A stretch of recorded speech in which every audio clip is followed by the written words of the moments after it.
Hey, this is PH, and welcome to Good Bible Knowledge with PhD. In this set of videos, I want to provide an enjoyable and helpful way to understand common questions about the Bible. I hope you'll find these videos helpful for your own spiritual journey in Jesus. Let's get started. How did the nation of Israel begin?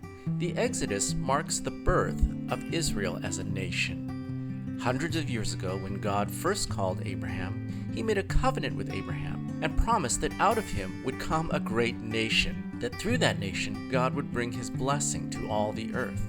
Before the Exodus, the Israelites were a family, and then a tribe, and then a people.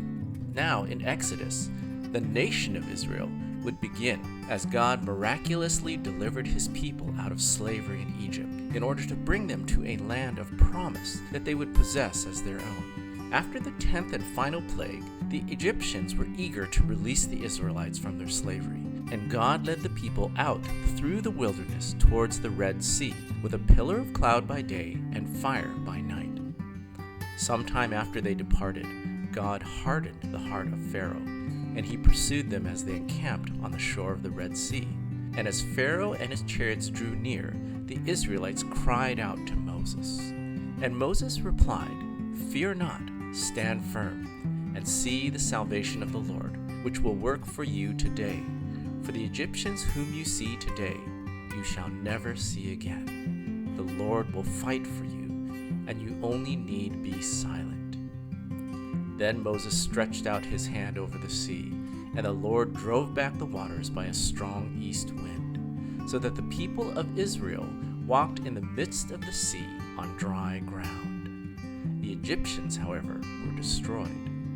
Throughout their journey in the wilderness, the Israelites continued to test the Lord's patience.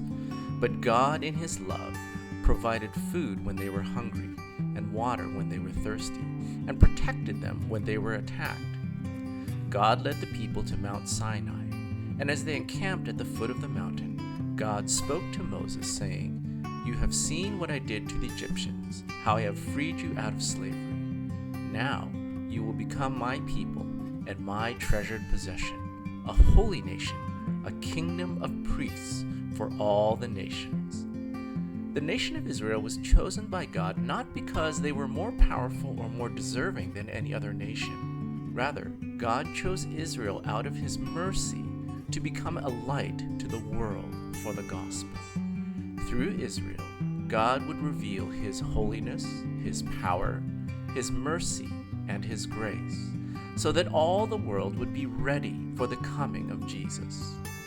Over 1,000 years after the birth of this nation would come the birth of Jesus, the very Son of God, who would die on the cross as a sacrifice for our sin. He would then rise from the dead to offer salvation to anyone who would receive it by faith. Thanks for listening to another episode of Good Bible Knowledge. We'll see you next time.